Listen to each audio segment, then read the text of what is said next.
र आज चाहिँ है तपाईहरुलाई म यो दुईटा पिपलको बिरुवा छ है यसलाई म बोनसाई गरेर देखाउने छु।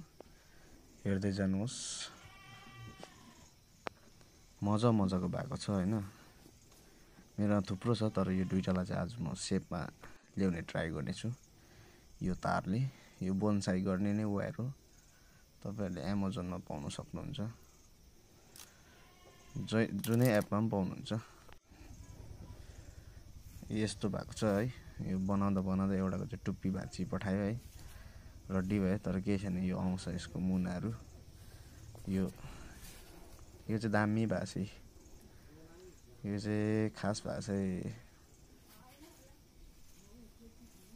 केयरलेस नगरी गरे कि अघिको चाहिँ मौरी डोरमा हाल्ने हुँदाखेरि चाहिँ नयाँ मौरी आएको थियो कि डोरमा हाल्ने हुँदा चाहिँ भाँचेको।